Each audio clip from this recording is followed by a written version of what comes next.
ದ್ವೇಷದ ರಾಜಕಾರಣ ಈ ಸಮಾಜದಲ್ಲಿ ಕೆಲವು ವ್ಯಕ್ತಿಗಳಿಗೆ ಅದು ಮಾನಸಿಕವಾಗಿ ಒಂದು ಉತ್ತೇಜನ ಕೊಟ್ಟಂಗೆ. ಈ ರೀತಿ ದ್ವೇಷ ಮಾಡಿ ವೈಮನಸ್ಸನ್ನು ಬೆಳೆಸ್ಕೊಳ್ಳಿಕ್ಕೆ ಏನೊಂದು ಗೋವು ಕಾಮಧೇನು ಅಂತ ನಾವು ಪೂಜಿಸುವಂತ ಗೋವಿಗೆ ಈ ರೀತಿ ಕೆಚ್ಚಲನ್ನ ಕುಯ್ಲಿಕ್ಕೆ ಒಂದು ಮನ್ಸು ಬರೋದಿಲ್ಲ. ಎಲ್ಲರೂ ಒಂದು ಕಾಣಬೇಕಲ್ಲ, ಟ್ರಿಗರ್ ಪಾಯಿಂಟ್. ಏನು ಒಂದು ಗೋಮಾಂಸ ಗೋವು ವಿಚಾರದಲ್ಲಿ ಕಾಂಗ್ರೆಸ್ಸಿನ ನಿಲುವೇ ಇದಕ್ಕೆಲ್ಲ ಮುಖ್ಯ ಕಾರಣ ಅಂತ ನಾನು ಬಹಳ ಸ್ಪಷ್ಟವಾಗಿ ಹೇಳಕ್ಕೆ ಇಷ್ಟಪಡ್ತೀನಿ. ಈ ದಿಕ್ಕಿನಲ್ಲಿ ಕಾಂಗ್ರೆಸ್ ಸ್ಪಷ್ಟಪಡಿಸಬೇಕು. ಗೋಹತ್ಯೆ ಆಗ್ಬೇಕಾ, ಗೋಮಾಂಸಗಳನ್ನ ಕೊಡ್ಲಿಕ್ಕೆ ಅಥವಾ ತಿನ್ಲಿಕ್ಕೆ ಅವಕಾಶ ಮಾಡಿಕೊಡ್ಬೇಕಾ? ಯಾಕಂದ್ರೆ ಸಂವಿಧಾನದಲ್ಲೂ ಬಹಳ ಸ್ಪಷ್ಟವಾಗಿದೆ ಈ ವಿಚಾರದಲ್ಲಿ. ಈಗಾಗಲೇ ನಾವು ರಾಜ್ಯದಲ್ಲಿ ಕಾನೂನು ತರುವಂತದ್ದಿದೆ. ಅದಕ್ಕೆ ವಿರುದ್ಧವಾಗಿ ಈ ಮಾಡ್ತಿರುವಂತ ಪ್ರಯತ್ನಗಳು, ಈ ದ್ವೇಷ ವೈಮನಸ್ಸು ಎಲ್ಲ ಒಂದ್ ಕಡೆ ಒಂದು ವರ್ಗದ ಒಂದು ಸಮುದಾಯದ ಜನರಲ್ಲಿ ಈ ದ್ವೇಷವನ್ನು ಬೆಳೆಸಲಿಕ್ಕೆ ಮುಖ್ಯ ಕಾರಣ ಕಾಂಗ್ರೆಸ್ ತುಷ್ಟೀಕರಣದ ರಾಜಕಾರಣ. ಹಾಗಾಗಿ ಮನೆ ಒಳಗಡೆ ಕಟ್ಟಿರುವಂತದ್ದು ಯಾವುದೋ ಬೀದಿನಲ್ಲಿ ಇರೋದಲ್ಲ. ಮನೆ ಒಳಗಡೆ ಕಟ್ಟಿರುವಂತ ಹಸುವಿನ ಕೆಚ್ಚಲನ್ನ ಕುಯ್ಯುವಂತ ಪ್ರಯತ್ನ, ಕಡಿಯುವಂತ ಪ್ರಯತ್ನ ಯಾರು ಮಾಡ್ತಾರೆ? ಅಸ್ವಸ್ಥನಾಗಿರ್ನು ಯಾರ ಮನೆ ಒಳಗಡೆ ಹುಡಿಕೊಂಡು ಹೋಗ್ತಾನ? ಅವ್ರ ಮನೆಯವ್ರದ್ದು ಯಾರ ಇದನ್ನ ಮಾಡ್ತಾನ? ಇವನ್ ಯಾರೋ ಈ ರೀತಿ ನೋಡಿದಾಗ ಇದು ಬಹಳ ಸ್ಪಷ್ಟವಾಗಿದ್ರೆ ಹಿಂದೆ ಬಹಳಷ್ಟು ಜನ ಇರಬೇಕು ಅನ್ಸುತ್ತೆ. ಸಂಘಟನೆಗಳೇ ಇರ್ಬೋದು, ಕೆಲವು ವ್ಯಕ್ತಿಗಳೇ ಇರ್ಬೋದು.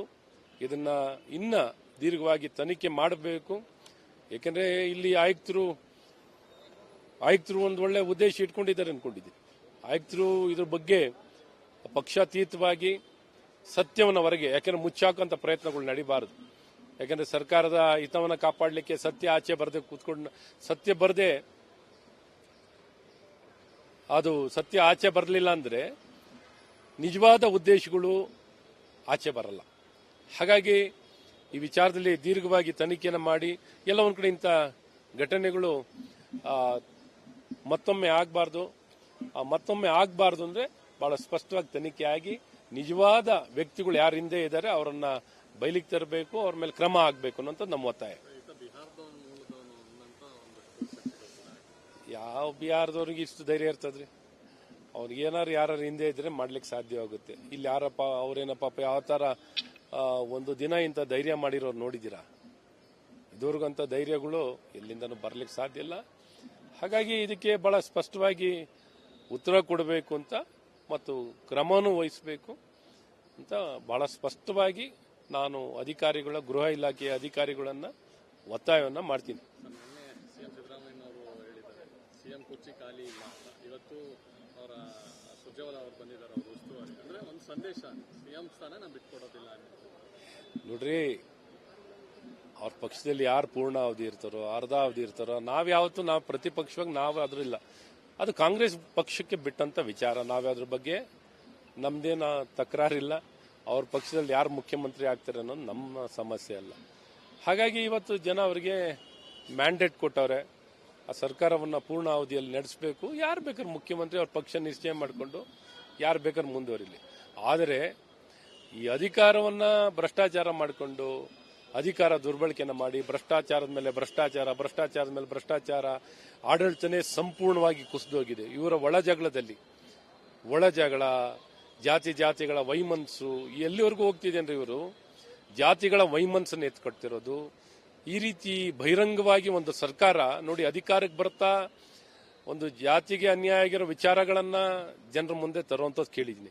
ಆದರೆ ಸರ್ಕಾರ ಅಧಿಕಾರಕ್ಕೆ ಬಂದ ನಂತರನು ಈ ರೀತಿ ರಾಜಕೀಯ ಇವರ ಭಾಷೆಯಲ್ಲಿ ಇರಬೇಕು. ಭಾಷೆ ಯಾವ ರೀತಿ ಕೊಡಬೇಕು ಅಂದ್ರೆ ಆಡಳಿತದಲ್ಲಿ ಭಾಷೆ ಕೊಡಬೇಕು. ನೋಡಿ, ನಮಗೆ ಹಿಂಗ ಅಧಿಕಾರ ಕೊಟ್ಟಿದ್ದೀರಾ, ಈ ಮೂಲಕ ಉತ್ತಮವಾಗಿ ಆಡಳಿತ ಕೊಟ್ಟಿದ್ದೀವಿ, ಜನರ ಸಮಸ್ಯೆನ ಬಗೆಹರಿಸಿದ್ದೀವಿ. ಇದು ಯಾವ್ದಿಲ್ವೇ? ಬರೀ ಇವತ್ತಿಗೂ ಅವರ ನ್ಯೂನತೆಗಳನ್ನು ಮುಚ್ಚಾಕೊಳ್ಳಕ್ಕೆ ಸಮಾಜದಲ್ಲಿ ಧರ್ಮಗಳ ಮಧ್ಯದಲ್ಲಿ ವೈಮನಸ್ಸು, ಜಾತಿಗಳ ಮಧ್ಯದಲ್ಲಿ ವೈಮನಸ್ಸು, ಬರೀ ಕುತಂತ್ರ ರಾಜಕೀಯ. ಆಡಳಿತ ಭಾಷೆನೇ ನಾವು ಕಂಡಿಲ್ಲ, ಅಭಿವೃದ್ಧಿನ ಕಂಡಿಲ್ಲ, ಒಂದು ಒಳ್ಳೆ ನಡವಳಿಕೆಗಳು ಕಾಣ್ತಿಲ್ಲ. ಹಾಗಾಗಿ ಸಿದ್ದರಾಮಯ್ಯನವ್ರ ಮುಖ್ಯಮಂತ್ರಿ, ಕಾಂಗ್ರೆಸ್ನೇ ನಿರಾಶೆ. ಕಾಂಗ್ರೆಸ್ನಲ್ಲಿ ಇವರು ಯಾರಾದ್ರೇನು ಜನರೇನು ಎದುರು ನೋಡ್ತಿಲ್ಲ. ಕಾಂಗ್ರೆಸ್ ಅಂದ್ರೆ ಏನು ಇವರಿಂದ ಅಪೇಕ್ಷೆ ಪಡೋದು? ಇವ್ರಿಗೇನೆ ಸಾಲಲ್ಲ, ಇವ್ರ ಹೊಟ್ಟೆಗೆ ಸಾಲಲ್ಲ, ಇವರಿಗೆ ಹಶು ಇಷ್ಟಿದೆ, ಇವರಿಂದ ಏನೂ ಬಯಸ್ಲಿಕ್ಕಾಗಲ್ಲ. ಮತ್ತೊಬ್ಬ ಏನಾದ್ರೂ ಜನಕ್ಕಂತೂ ಪರಿಹಾರ ಸಿಗ್ತಿಲ್ಲ, ನೆರವು ಸಿಗ್ತಿಲ್ಲ, ಜನರಿಗೇನು ಒಳ್ಳೇದಾಗ್ತಿಲ್ಲ. ಹಾಗಾಗಿ ಸಿದ್ದರಾಮಯ್ಯನವ್ರು ಇದ್ರೇನು, ಇನ್ನೊಬ್ರು ಇದ್ರೇನು, ಮತ್ತೊಬ್ರು ಇದ್ರೇನು, ಇವರಿಂದ ಆಗೋದೇ ಭ್ರಷ್ಟಾಚಾರ, ATM ಸರ್ಕಾರ. ಕಾಂಟ್ರಾಕ್ಟರ್ಗಳು ಇವತ್ತು ಪತ್ರ ಬರೆದಿದ್ದಾರೆ ಸರ್. 8 ಜನ ಸಚಿವರು, ಪ್ರಿಯಾಂಕ್ ಖರ್ಗೆ ಇದ್ದಾರೆ, ಮತ್ತೆ ಸ್ವತಃ DCM DK ಶಿವಕುಮಾರ್ ಇದ್ದಾರೆ, ಮತ್ತೆ ಒಟ್ಟು 8 ಜನ ಸಚಿವರಿಗೆ ನಮ್ಮ ಕಾಂಟ್ರಾಕ್ಟರ್ಗಳ ಹಣ ಬಿಡುಗಡೆ ಮಾಡಿ, ಇಲ್ಲ ನಾವು ಮುಖ್ಯಮಂತ್ರಿಗಳ ಬಳಿ ಹೋಗ್ತೀವಿ ಅಂತ. ಏನ್ ಪಾಪ ಮುಖ್ಯಮಂತ್ರಿಗಳು ಅಸಹಾಯಕರು, ಅವರೇ ಅಸಹಾಯಕರಿದ್ದಾರೆ. ಅವರೇ ಹೇಳಿದ್ರಲ್ಲ ಅವ್ರ ಕುರ್ಚಿನೇ ಅಲ್ಲಾಡ್ತಿದೆ ಅಂತ. ನಾನೇ ಮುಖ್ಯಮಂತ್ರಿ ಹೇಳಂತ ಮುಖ್ಯಮಂತ್ರಿ ಯಾವ್ದಾರು ನೋಡಿದೀರಾ? ಇಲ್ಲ, ನಾನೇ ಮುಖ್ಯಮಂತ್ರಿ. ಇಲ್ಲಪ್ಪ, 2 ತಿಂಗಳು 3 ತಿಂಗಳು 4 ತಿಂಗಳು, ಇವತ್ತು ನಾಳೆನೋ ಯಾವಾಗ ಕಳಿಸ್ಕೊಡ್ತಾರೆ? ನಾನೇ ಮುಖ್ಯಮಂತ್ರಿ ಅಂತ ಹೇಳ್ಕೊಂಡಿರೋರು ಇದಾರೆ. ಅವ್ರ ಸಚಿವ ಯಾರು ಮಂತ್ರಿಮಂಡಲದಲ್ಲಿ ನೋಡಿದಾರ ನಾನೇ ಮುಖ್ಯಮಂತ್ರಿ ಆಗ್ತೀನಿ ಅಂತ ಹೇಳಿರುವಂತ ಸಚಿವ ಸಂಪುಟ ಇಡೀ ಕರ್ನಾಟಕದಲ್ಲಿ ಇತಿಹಾಸದಲ್ಲೇ ಏನಾರಿದ್ರೆ ಅದು ಸನ್ಮಾನ್ಯ ಸಿದ್ದರಾಮಯ್ಯನವರ ಸರ್ಕಾರದಲ್ಲಿ ಅವರ ಅಸಹಾಯಕತೆ ಎದ್ದು ಕಾಣುತ್ತೆ. ಕಳೆದ ಬಾರಿ ಇದ್ದಂಗಿಲ್ಲ ಪಾಪ, ಅವ್ರ ಪರಿಸ್ಥಿತಿ ದಿನನೂ ಎಣಿಸ್ಕೊಳ್ಳೋದಾಗುತ್ತೆ. ಇವತ್ತು ಮುಂದುವರಿತೀನ ಇಂಥ ಪರಿಸ್ಥಿತಿಯಲ್ಲಿ ಬೇರೆ ಬೇರೆ ಇಲಾಖೆಯಲ್ಲಿ ಇವತ್ತು ಗುತ್ತಿಗೆದಾರರು, ಇಲಾಖೆ ಅಧಿಕಾರಿಗಳು ಏನು ಬಹಳ ಸಂಕಷ್ಟದಲ್ಲಿದ್ದಾರೆ. ಯಾರಿಗೂ ನ್ಯಾಯ ಸಿಗ್ತಿಲ್ಲ. ಏನು ಅವ್ರಿಗೆ ಸಲ್ಲಬೇಕಾಗಿದ್ದಂಥ ಬಿಲ್ಲಿನ ಹಣ ಪಾವತಿ, ಅವ್ರಿಗೆ ಬಿಲ್ಗಳಿಗೆ ಸಿಗಬೇಕಾಗಿದ್ದಂಥ ಹಣ ಬಿಲ್ ಪೇಮೆಂಟ್ ಆಗದ ಕಾರಣ ಇವತ್ತೆಲ್ಲರಿಂದನೂ ದೊಡ್ಡ ಡಿಮ್ಯಾಂಡ್. ಪರ್ಸೆಂಟೇಜ್ ಎಷ್ಟು ಅಂತ, ಕೆಲಸ ಕೊಡ್ಲಿಕ್ಕೆ ಪರ್ಸೆಂಟೇಜು, ಬಿಲ್ ಪೇಮೆಂಟ್ ಮಾಡ್ಲಿಕ್ಕೆ ಪರ್ಸೆಂಟೇಜು, ಲೂಟಿ, ಹಗಲು ದೊರೋಡೆ. ಏನ್ ಪರ್ಸೆಂಟ್, ಎಷ್ಟು ಪರ್ಸೆಂಟ್ ಅದಕ್ಕೆ ಲೆಕ್ಕ ಇಲ್ಲ. ಅವ್ರನ್ನೇ ಕೇಳ್ಬೇಕು ನೀವು. ಯಾಕಂದ್ರೆ ಗುತ್ತಿಗೆದಾರರನ್ನೇ ಕೇಳಿದ್ರೆ ಹೇಳ್ತಾರೆ ಎಲ್ಲ ಪರ್ಸೆಂಟೇಜ್ಗಳು. ನೀವೇ ಕೇಳಿದ್ರೆ ಹೇಳ್ತಾರೆ ಎಲ್ಲ ಎಷ್ಟೆಷ್ಟು ಪರ್ಸೆಂಟು, ಪರ್ಸೆಂಟು. ಇವ್ರಿಗೇನಾರು ಆತ್ಮಸಾಕ್ಷಿ ಇದೆಯಾ? ಏನಾರು ಆಪಾದನೆ ಮಾಡಿರಲ್ಲ, ಅವ್ರ ನಾಲ್ಗೆ ಇದೆಯಾ? ಏನಾರು ಆತ್ಮಸಾಕ್ಷಿ ಇದ್ದು ಮಾತಾಡ್ತಿದ್ದಾರೆ ನೋಡ್ರಿ. ಇವತ್ತು ಪೇಮೆಂಟ್ ಮಾಡಲಿಕ್ಕೆ ಹಣ, ಆ ಇಲಾಖೆಗೆ ಮೀಸಲಾಗಿರೋಂಥ ಹಣ ಎಷ್ಟು ಡಿಸ್ಪರ್ಸು, ಯಾವ ರೀತಿ ಪೇಮೆಂಟ್ ಆಗ್ತಿದೆ, ಯಾವ ರೀತಿ LOC ಕರೆಕ್ಟಾಗಿ ಪೇಮೆಂಟ್ ಪ್ರಕಾರವಾಗಿ ಕೊಡ್ತಿದ್ದಾರಾ? ಯಾವ್ದಾರ ಒಂದು ಬಿಲ್ಲು ಕಾನೂನುಬದ್ಧವಾಗಿದೆಯಾ? ಇಲ್ಲ. ಅಧಿಕಾರ ದುರ್ಬಳಕೆಯನ್ನು ಸಂಪೂರ್ಣ ಮಾಡಿಕೊಂಡು ದುಡ್ಡು ವಸೂಲಿ, ATM ಸರ್ಕಾರ ಬಹಿರಂಗವಾಗಿ ಹಣ ಲೂಟಿ ಹೊಡೆದು ಅಸಹಾಯಕರಾಗಿರುವಂಥ ಮುಖ್ಯಮಂತ್ರಿ, ಅಸಹಾಯಕರಾಗಿರುವಂಥ ಸರ್ಕಾರ. ನಮಸ್ಕಾರ, ಕರ್ನಾಟಕ ಪ್ರೈಮ್ ಟೈಮ್ಗೆ ಸ್ವಾಗತ. ನಾನು ಜಯಪ್ರಕಾಶ್ ಶೆಟ್ಟಿ. ಇಡೀ ಕರ್ನಾಡು ಇವತ್ತು ರೆಬೆಲ್ ಆಗಿ ನಿಂತಿದೆ. ಈ ಹಗರಣಗಳನ್ನು ಸದನದಲ್ಲಿ ಪ್ರಸ್ತಾಪ ಮಾಡಲು ಕೂಡ ಕಾಂಗ್ರೆಸ್ ಹಿಂದೇಟು ಹಾಕಿದ್ದೇಕೆ? ನಿಮ್ಗೆ ಸಂಬಳ ಅದಕ್ಕೆ, ನಿಮಗೆ ವಾಹನ ಅದಕ್ಕೆ, ನಿಮಗೆ ವೆಪನ್ ಅದಕ್ಕೆ, ನೀವು ಅದನ್ನು ಸೆರೆ ಹಿಡಬೇಕಾಗಿದೆ. ನೀವು ವಿದ್ಯುತ್ ಬರ ಇದೆ ಅಂತ ಹೇಳ್ತಾ ಇದ್ದೀರಿ, ಎಲ್ಲಿ ಬರ ಇದೆ ನೀವು ಹೇಳಬೇಕು. ಪಾಕಿಸ್ತಾನ್ ಆಕ್ಯುಪೈಡ್ ಕಾಶ್ಮೀರ್ ಅದು ಎಂದೆಂದಿಗೂ ನಮ್ಮದು. 40 ಮೆಷಿನ್ಗಳು ತಂದಿತ್ತು ನೋಟ್ ಎಣಿಸುವುದಕ್ಕೆ, ಅದೇ ಹಾಳಾಯಿತು. ಮಥುರಾದ ಗಲಾಟೆ ಇದೆಯಲ್ಲ, ಅದು ಸ್ಥಳೀಯವಾಗಿ ಕೂತು ಪರಿಹರಿಸಬಹುದಾದಂಥ ಕಾನೂನಿದೆ. ಗ್ಯಾರಂಟಿ ಯೋಜನೆಯಿಂದ ನಷ್ಟ ಆಗಿದೆ, ಲಾಭ ಆಗಿದೆ, ದಯವಿಟ್ಟು ಹೇಳಿ.